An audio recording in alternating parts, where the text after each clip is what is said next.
तो चलो अब स्टार्ट करते हैं हम लोग पार्ट 2 क्लास 10th का भारत में राष्ट्रवाद, जो आपका 3rd चैप्टर है।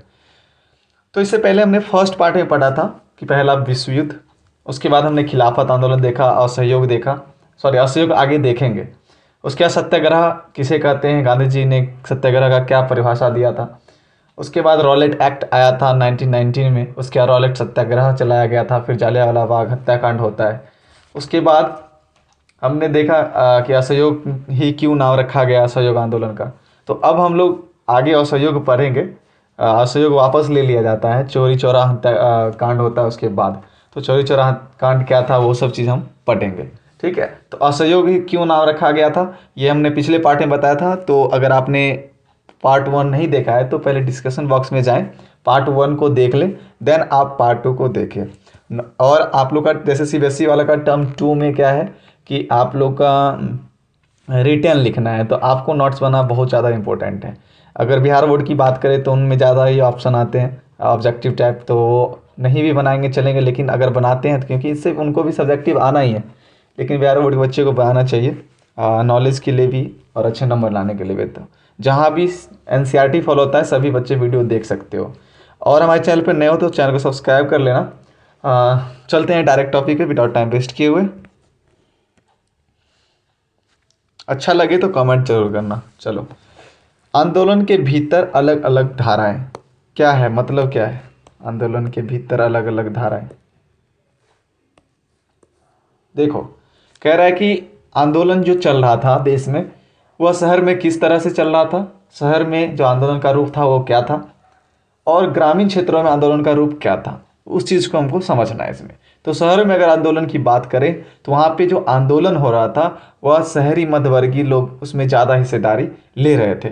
शहरी मध्यवर्गीय लोगों के बीच में शुरुआत हुआ था, उन लोग के साथ होने की वजह से ही शहर में भी आंदोलन शुरुआत की गई थी। दूसरा, विद्यार्थी ने स्कूल कॉलेज, शिक्षकों ने अपनी नौकरी, वकील ने मुकदमा लड़ना यानी केस लड़ना बहिष्कार कर दिया और आंदोलन में क्या हो गया, शामिल हो गया। और प्रांतों में जो परिषद चुनाव होते थे उसका बहिष्कार किया गया। आगे हम देखेंगे जो 1919 में आता है, 1919 में एक आता है गवर्नमेंट ऑफ इंडिया एक्ट, उसी में स्वराज्य पार्टी की स्थापना करके हम लोग जो है प्रांतीय परिषद के लिए चुनाव लड़ते हैं, जवाहरलाल नेहरू, ठीक है। गांधी शुरुआत में नहीं होते हैं कि हम लोग इलेक्शन नहीं लड़ेंगे, लेकिन जवाहरलाल नेहरू का कहना होता है कि इलेक्शन की तरह इलेक्शन में चुनाव करने के उपरांत हम हो सकता है आवाज़ बन सकते हैं अपने देश को आज़ाद कराने के लिए। तो वो चीज़ हम आगे अच्छे से पढ़ाएंगे, ठीक है। तो इन सब चीज़ का बहिष्कार हुआ, यानी विद्यार्थी स्कूल जाना छोड़ दिया, शिक्षक ने नौकरी छोड़ दिया, वकील ने वकालत करना छोड़ दिया, मध्यवर्गीय जो है अपने आंदोलन में हिस्सेदारी शुरू कर दिया था, और प्रांत में जो परिषद की चुनाव होता था उसका बहिष्कार किया गया, ठीक है। तो ये शहर की बात है। और विदेशी सामानों का बहिष्कार किया गया, यानी विदेश का जो भी खाने का हो या कपड़ा हो जो भी हो सबका क्या किया गया, बहिष्कार किया गया। शराब की दुकानों के सामने प्रदर्शन किया गया, लेकिन आपके किताब में पैकेटिंग लिखा हुआ है, जो बच्चे कंफ्यूज होते हैं पैकेटिंग क्या होता है, तो उसका आंदोलन करना या उसका विरोध करना आप कह सकते हो, ठीक है। उसके बाद देखो 1921 से 22 के बीच विदेशी कपड़ों का आयात यहाँ पे होगा, आयात जो है आधा हो गया। यानी कि जो विदेशी कपड़ा था, हम लोग अब मान लो कि इंडिया में उपनिवेश है और हम लोग यहाँ पे पहनना ही बंद कर देंगे, तो वो ज़्यादा कपड़ा इंडिया लाने की क्या जरूरत है हमको, ब्रिटिश इंडिया की बात कर रहा हूँ मैं। तो हम लोग ने बहिष्कार करना शुरू कर दिया, तो वो ज़्यादा वो जो है कपड़े आयात नहीं करते थे इंडिया में, ठीक है, ब्रिटिश इंडिया में। उसके बाद व्यापारियों ने विदेशी वस्तुओं का व्यापार करने का, विदेशी व्यापार पैसा लगाने से मना कर दिया। यानी कि हम विदेशी जो व्यापारी थे वो कह रहे थे कि हम विदेशी वस्तु के व्यापार करने में, विदेशी व्यापार करने में पैसा नहीं लगाएंगे, पैसा खर्च नहीं करेंगे। जैसे जैसे बहिष्कार होना शुरू हुआ और यह आंदोलन फैलता गया, तो जो ब्रिटिश सरकार थे उन्हें भी डर लग रहा था, लेकिन क्या करते, लेकिन अंततः क्या करना पड़ा, हमें शांत होना पड़ा। शांत क्यों होना पड़ा आप बताते हैं। अब देखो, हमने तो वस्तु छोड़ दिया, पहनना छोड़ दिया, सब कुछ कर दिया, लेकिन आपने विदेशी वस्तुओं को तो छोड़ दिया, लेकिन यहाँ पे इंडिया में जो वस्त्र बनते थे, इंडिया में जो भी वस्त्र बनते थे हथकरघे से बनाया जाता है, हथकरघे से बनाया जाता है। अब जो मशीन से बनेगा वो और हाथ से हम जो बनाएंगे वो, उसका क्या होगा, पैसे में तो बहुत ज़्यादा ही अंतर होगा। पहले नंबर जब हम इसका बहिष्कार करते हैं तो हमारे यहाँ की जो भारतीय वस्त्र होते हैं उसमें क्या होता है, उत्पादन में वृद्धि होता है। लेकिन आप कितना दिन हाथ से बनाए हुए कपड़े को पहनेंगे? एक इंसान अगर 6 दिन में एक कपड़ा, 7 दिन में एक कपड़ा बनाता है तो कहीं ना कहीं उसका दाम भी तो ज़्यादा होगा। और मशीन एक दिन में 100 कपड़े बना रहे हैं तो कहीं ना कहीं टाइम भी कम लग रहा है और बहुत जल्दी बन रहा है, तो क्या होगा, वहाँ पे पैसे कम होंगे। तो हमें बहिष्कार तो हमने कर दिया, उस समय हाथ से बना हुआ हमारे भारतीय वस्त्र हैं उसके उत्पादन में वृद्धि हुई। लेकिन बाद में क्या हुआ, वह मंद पड़ गई। मंद क्यों पड़ गया? क्योंकि हम खादी कपड़े को बड़े पैमाने पे बार बार हम पहन नहीं सकते थे, क्योंकि वह महंगा होता था और गरीब इसको नहीं खरीद सकते थे। तो क्या हुआ, फिर मिल के कपड़े ही हमें बाद में पहनना पड़ा। ठीक है, तो ये सब चीज़ हुआ बाद में। फिर लास्ट में ही हुआ, कुछ नहीं हुआ तो फिर जो स्टूडेंट थे स्कूल गए और वकील थे वकालत करने गए। कितना दिन हम ब्रिटिश का मतलब विरोध करते रहते। ठीक है, लेकिन जो हाई कमान थे, जो नेता थे, वह करते रहे। आम जनता थोड़ा क्या हुआ, पीछे हट गया। लेकिन उसके बाद भी आंदोलन चलता रहा थोड़ा बहुत। ग्रामीण इलाकों की अगर बात करते हैं तो ग्रामीण क्षेत्रों में किसानों आदिवासियों का संघर्ष हिंसक रूप ले लिया था, जो कि महात्मा गांधी के आइडियोलॉजी से अलग था। महात्मा गांधी नहीं कहते थे हिंसक करने के लिए। आदिवासी किसान जो भी थे वह क्या करने लगे, अब जो सरकारी दस्तावेज है उसको चलाना शुरू कर दिए। जहाँ पे ऑफिस सरकारी का उसमें आग लगाना शुरू कर दिए। तो ये चीज़ जो है ना गांधी जी के आइडियोलॉजी से अलग था। तो ग्रामीण क्षेत्र में किसान और आदिवासी जो है संघर्ष के पथ पे आ गए, लेकिन हिंसक रूप में संघर्ष कर रहे थे वो। अवध में किसानों का नेतृत्व कौन कर रहे थे? सन्यासी बाबा रामचंद्र कर रहे थे। और वह जो है फिजी में पहले गिरबिटिया मजदूर की तरह काम कर चुके हैं। गिरबिटिया मजदूर किसी बच्चे ने पूछा था क्या होता है, मैंने उसे बता दिया।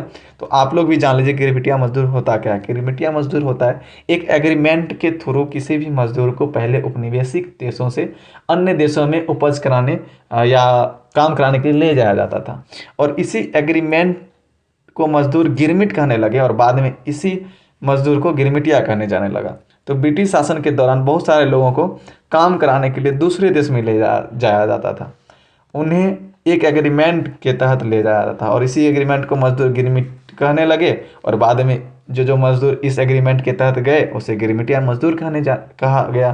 ठीक है, आंदोलन के कारण किसानों से अत्यधिक मात्रा में लगान की वसूली और अन्य कई प्रकार के कर की वसूली था, जो तालुकदार और जमींदारों के द्वारा की जा रही थी।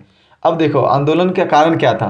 आंदोलन का कारण यह था कि किसान से अत्यधिक लगान यानी कर यानी टैक्सेस, ये देखो किसान अंदर दबे जा रहे हैं। इतना ज़्यादा टैक्सेस उन पर लगाया जा रहा था कि अब ना ये घर चला पा रहे थे, ना ये अपना लगान चुका पा रहे थे, क्योंकि इनसे टैक्स ही इतना ज़्यादा लिया जा रहा था। ठीक है, तो यही कारण था कि तुगलकदार और जमींदार के विरोध में आंदोलन शुरू हो गया था। और तुगलकदार जमींदार तो थे वह एक तरह का चाटुकर थे, यानी कि अंग्रेज में रह के काम करते थे। और ज़्यादातर उच्च कोटि के लोग इंडिया में जो भी उच्च कोटि के लोग थे वही ब्रिटिश के अधीन काम करते थे। और भी जाति समुदाय जो है उसका हवाला बनता था। किसानों को पट्टेदार के तौर पर उनके पट्टे नहीं मिलते थे और वह बेगारी करते थे। उनको बेगारी करना पड़ता था। अब समझाते हैं। किसानों को एक भूमि दिया गया, उनको कहा गया कि आप इसमें खेती करिए। आपको अगर इसमें मान लो कि 10 केजी गेहूँ होता है, ठीक है, तो आपको 2 केजी आपको पट्टेदार के रूप में दिया जाएगा। लेकिन ये भी नहीं मिलता था उनको, किसानों को। यानी कि इस पे जो कृषि करते थे 10 केजी हुआ तो 10 केजी क्या करते थे, तालुकदार या जमींदार या कह सकते हो ब्रिटिश अधिकारी ले लेते थे।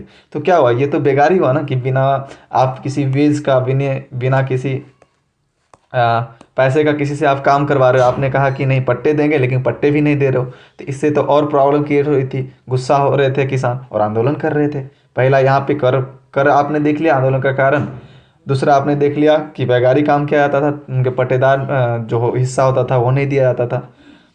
किसानों की क्या मांग थी, लगान कम कर दो, बेगार को ख़त्म कर दो, यानी हम जो काम करते हैं उसमें से कुछ हिस्सेदारी दो भाई।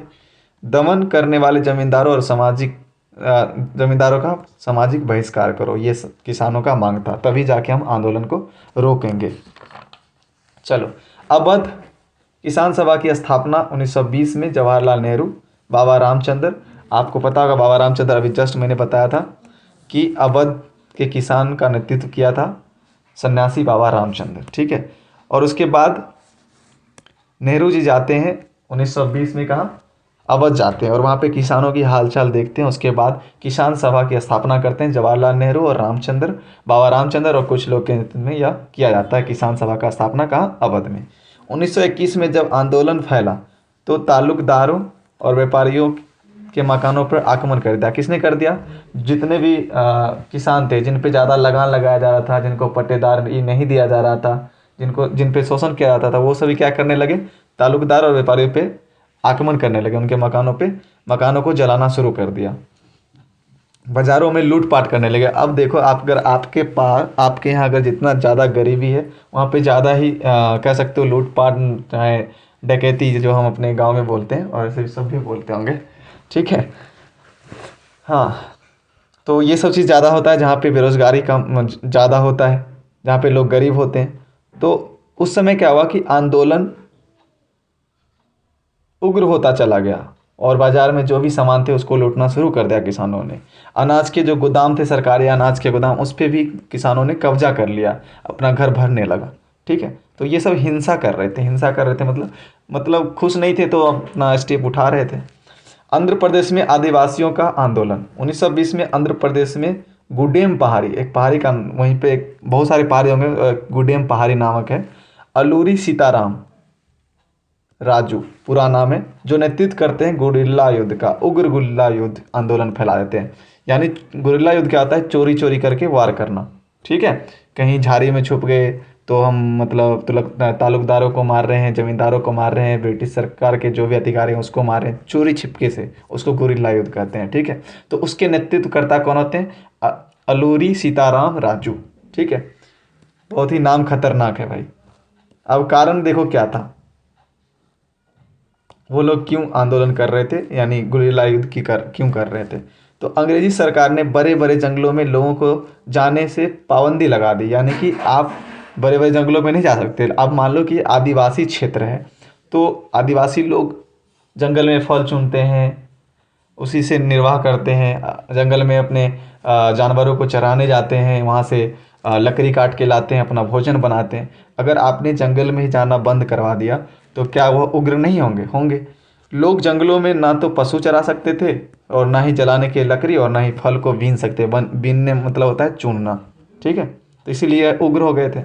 लोगों ने यह समझा कि हमारे परंपरागत अधिकार को छीना जा रहा है, क्योंकि आदिवासी लोग का परंपरा यही था कि मतलब जंगल से फल बीनना, जलावन लाना, और बकरी चाहे कोई भी जानवर उनका है उसे वहाँ पे चराना, ठीक है। तो आपने बंद करा दिया तो उनको लगा कि हमारे परंपरा पे यह हमला है, हमारे सभ्यता पे हमला है, ठीक है। और इनको लगा कि हमारा जो रोजी रोटी है वो संकट में है, मतलब छीना जा रहा है। इसीलिए गुडेम विद्रोहियों ने पुलिस थानों पे आक्रमण कर दिया, ब्रिटिश अधिकारियों को मारने का प्रयास किया, स्वराज प्राप्ति के लिए गुरिल्ला युद्ध चलाया। अंततः सन 1924 में गुरिल्ला युद्ध के नेतृत्वकर्ता जो होते हैं अलूरी सीताराम राजू को फांसी दे जाता है, ये पकड़े जाते हैं और फांसी दिया जाता है। और सीताराम राजू का यहाँ पे जितने भी आदिवासी होते हैं बहुत ही प्रशंसा करते हैं। चलो आगे। बगानों में स्वराज का क्या मतलब है? आपको मैंने बताया था गिरमिटिया मजदूर की तरह बहुत सारे लोगों को या भारत के अंदर किसी स्टेट में या अपने देश से अलग ले जाकर उन्हें मजदूरी किया जाता था एग्रीमेंट के तहत, ठीक है। और वही एग्रीमेंट को सब गिरमिट कहने लगे, और वहाँ एग्रीमेंट के थ्रू जो भी मजदूर ले जाया गया उसे गिरमिटिया कहा गया। तो बगानों में स्वराज का क्या मतलब है?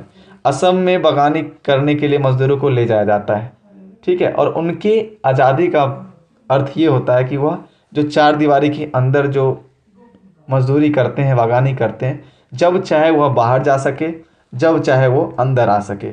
क्योंकि अंग्रेज के जो शासक थे, या हमारे इंडिया के ही होंगे क्यों ना, क्योंकि अंग्रेज डायरेक्ट भी करता था शासन, इनडायरेक्ट भी करता था, रजवाड़ा के थ्रू और कहीं कहीं डायरेक्ट, ठीक है। तो इनका आज़ादी का ये मतलब था, जो बागानी कर रहे थे मजदूर, कि हम जब चाहे ये चार दीवारी के बाहर जा सके और चार दीवारी के अंदर आ सके, अपने फैमिली से क्या करें, रिलेशन बनाए रखे। क्योंकि इन्हें बहुत बहुत दिन तक मतलब उन अपने घर वालों से दूर रखा जाता था, ठीक है, जब चाहे एक गांव से संपर्क कर सके। लेकिन ऐसा नहीं होता था। जब इन्हें पता चलता है कि असहयोग आंदोलन चल रहा है, एक गांधी है गांधी बाबा आए हैं हमारे देश में, और वो असहयोग आंदोलन कर रहे हैं, और असहयोग आंदोलन कर रहे हैं इसीलिए ताकि हम गरीबों में ज़मीन बांटा जा सके। बड़े बड़े ज़मींदारों के पास जो बहुत सारे ज़मीन है उनसे लेके गरीबों में ज़मीन बांटा जा सके, ठीक है। तो असहयोग आंदोलन को सुनते ही हजारों मजदूर क्या करने लगते हैं, अधिकारियों के जो भी आदेश होते हैं उसका अवहेलना करने लगते हैं और बगानों को छोड़कर घर की ओर जाने लगते हैं। अब देखो, जब घर की ओर जाते हैं तो रेल हड़ताल होता है, और रेल हड़ताल होने के कारण यह सही तरीके से नहीं पहुंच पाते हैं और रास्ते में फंस जाते हैं। अगर वह फंस गए और उन पुलिस अगर पकड़ लेता था तो उनके साथ क्या करते थे, यह दुर्व्यवहार करते थे, क्योंकि आपने अधिकारियों के आदेश का अवहेलना किया है। और यह अवहेलना क्यों किए थे, असहयोग आंदोलन के बारे में उन्होंने सुना इसीलिए। सबनीय अवज्ञा आंदोलन की ओर, अभी सबनीय अवज्ञा आंदोलन नहीं पढ़ रहे हैं, पढ़ेंगे आगे, ठीक है। अब देखो, अभी हम पढ़ रहे हैं असहयोग आंदोलन क्यों वापस लिया गया, असहयोग ही नाम क्यों रखा गया, आपको मैंने पिछले वीडियो में बताया है, अगर नहीं देखा तो आप देख लेना, ठीक है।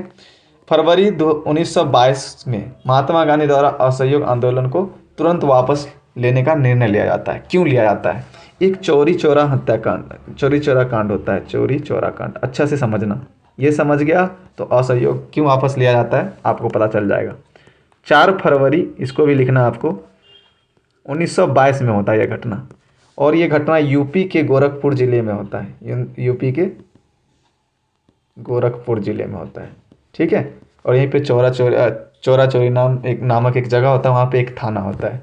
जब सत्याग्रही जो भी होते हैं आंदोलन करने वाले, जब जुलूस लेके जाते हैं, ठीक है, तो वह थाना के सामने से होके गुजरते हैं, और जो थानेदार होता है उसका नाम होता है गुप्तेश्वर सिंह। कुछ दिन पहले गुप्तेश्वर पांडे नामक हमारे यहाँ बिहार के डीजीपी रह चुके हैं, ठीक है। तो गुप्तेश्वर सिंह जो है थानेदार, वह जुलूस को क्या करता है, अवैध घोषित करता है, ठीक है, अवैध घोषित करता है और इसे रोकने का प्रयास करता है। जब यह थानेदार इसको रोकने की कोशिश करता है जुलूस को, तो जो सत्याग्रही होते हैं वह क्या करते हैं, इसका विरोध करते हैं। जब इसका विरोध करते हैं तो पुलिस ने भीड़ पे क्या करता है, वह गोली चलाना शुरू कर देता है, ठीक है। जब गोली चलाना शुरू करता है तो इसमें 11 सत्याग्रही जो भी होते हैं आंदोलनकर्ता, वह मर जाते हैं और बहुत सारे घायल हो जाते हैं। अब जब पुलिस की गोलियां ख़त्म हो जाती है तो सभी क्या करेंगे, सभी यही करेंगे कि अपने थाने में जाके बंद हो जाएंगे। जब थाने में वह बंद हो जाते हैं, थाने में छुप जाते हैं, तो प्रदर्शनकारी जो भी होते हैं वह क्या करते हैं, पूरे थाने में आग लगा देते हैं। और उसमें एक सिपाही होता है मोहम्मद सिद्दीकी, जो कि अपने गोरखपुर के वहाँ पे उस समय के जो भी कलेक्टर थे ब्रिटिश शासन में, उसे जाके वह सूचना देता है। और इस प्रदर्शन में लगभग 20 से ज़्यादा जो सिपाही होता है वो मर जाता है, और इसी को देखते हुए महात्मा गांधी असहयोग आंदोलन को वापस लेते हैं। इनका मानना यह होता है कि जो सत्याग्रही हैं उनको व्यापक प्रशिक्षण की जरूरत है, यह अभी समझदार नहीं है, ठीक है, जहाँ तहाँ आक्रमण कर देते हैं, ठीक है, इसीलिए असहयोग आंदोलन को वापस ले लिया जाता है। चलो आगे, CR दास, चित्तरंजन दास और मोतीलाल नेहरू, जो कि कांग्रेस के ही सदस्य होते हैं, उन्होंने क्या कहा कि 1922 में जब ले लिया जाता है असहयोग आंदोलन वापस, यानी फरवरी में ही ले लिया जाता है, तब सारा कुछ शांत हो जाता है। इन्हें लगता है कि शांत बैठने से कुछ नहीं होने वाला है। तो इन्हें लगता है कि जो 1919 में एक एक्ट आता है, गवर्नमेंट ऑफ इंडिया एक्ट, जिसके तहत प्रांतीय परिषद की चुनाव होती है, उसमें हमें भाग लेना चाहिए।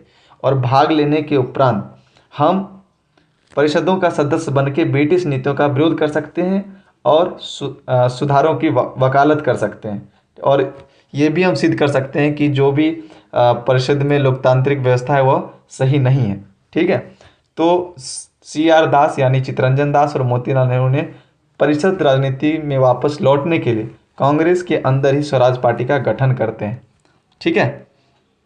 और स्वराज पार्टी का जब गठन करते हैं 1923 में, ठीक है, तो स्वराज पार्टी का जो प्रेसिडेंट होते हैं वो होते हैं CR दास, चित्तरंजन दास, और सेक्रेटरी जो होते हैं वो होते हैं मोतीलाल नेहरू, ठीक है।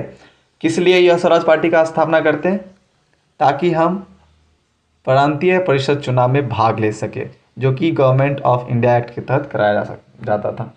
अब देखो, लेकिन गांधी ने इसका विरोध किया, बाद में गांधी जी मान भी जाते हैं।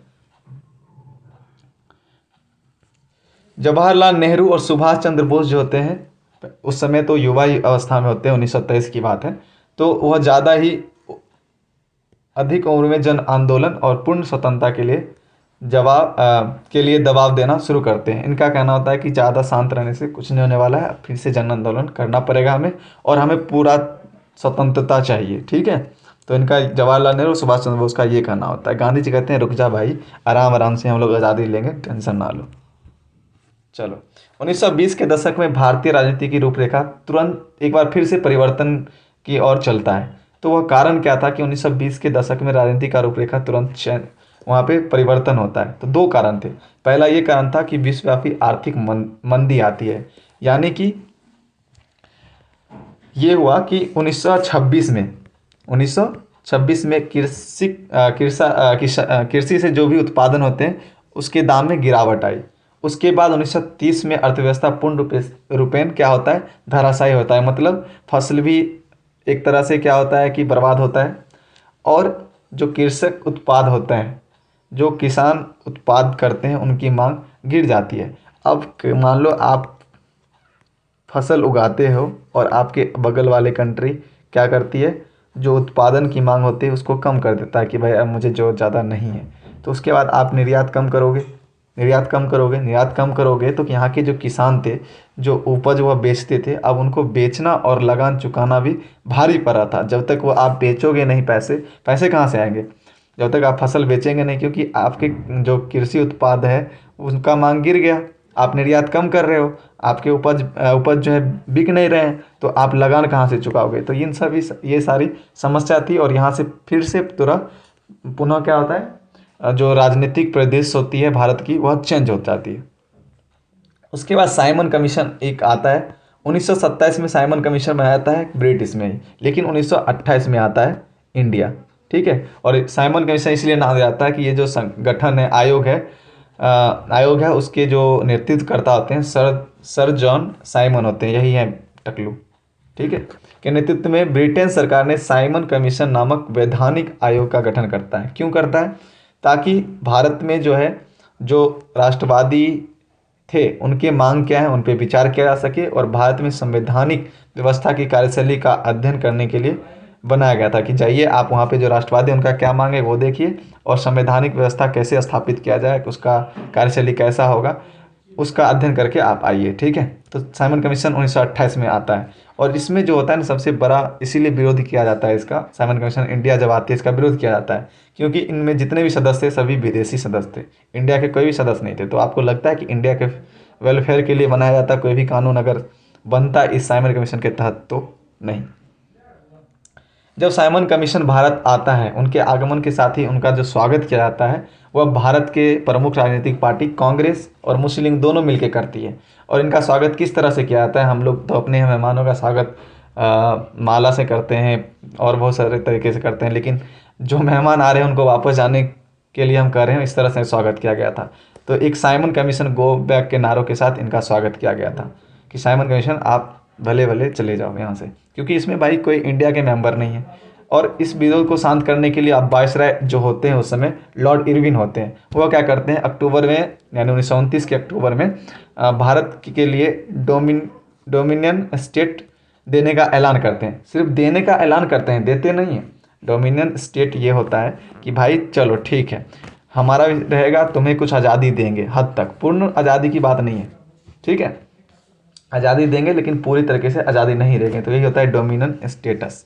तो यह कहा कि उन्होंने क्या किया, शांति करा दिया। जब साइमन गो बैक की नारा आई, विरोध हुआ 1928 में, तो कहा कि हम डोमिनियन स्टेटस की दर्जा देंगे भारत को, लेकिन उन्होंने दिया नहीं, सिर्फ ऐलान किया। उन्होंने कहा कि आगे जो भी संविधान बना की चर्चा होगी वो हम गोलमेज सम्मेलन आयोजित करेंगे, तब बात करेंगे। ठीक है, सिर्फ यह दिलासा दिया और यहाँ पे शांति स्थापित हो गई, अपने साइमन कमीशन को वापस ले जाना पड़ा। ठीक है, अब देखो दिसंबर 1919 में जवाहरलाल नेहरू की अध्यक्षता में 1929 में जवाहरलाल नेहरू की अध्यक्षता में एक कांग्रेस अधिवेशन होता है लाहौर में, और इस लाहौर अधिवेशन में पूर्ण स्वराज की मांग। अब भाई हम डोमिनियन स्टेटस नहीं लेंगे, अब हमको नहीं छोटा स्वराज चाहिए, हमको अब चाहिए पूरा स्वराज, यानी हम अपना शासन यहाँ पे खुद करेंगे, मुझे पूर्ण आज़ादी चाहिए। औपचारिक रूप से क्या करते हैं या ऐलान कर देते हैं कि हमें अब पूर्ण स्वराज चाहिए। जवाहरलाल नेहरू कौन से अधिवेशन में? लाहौर अधिवेशन में, कांग्रेस के लाहौर अधिवेशन में। ठीक है। उसके बाद 26 जनवरी 1930 को पहली बार स्वतंत्रता दिवस मनाया जाता है। ठीक है। स्वतंत्रता दिवस पहली बार कब मनाया गया? 26 जनवरी 1930 को, सॉरी, दिवस। तो वीडियो कैसा लगा हमें कमेंट सेक्शन में बताना। समझ में कोई प्रॉब्लम भी हो तो डिस्क्रिप्शन बॉक्स में हमारा नंबर है, आप व्हाट्सएप पे आप किसी भी वर्ड का अगर समस्या होती है तो आप पूछ सकते हो। 10th में हो तो ग्रुप ज्वाइन कर जाओ। और थैंक्स फॉर वॉचिंग।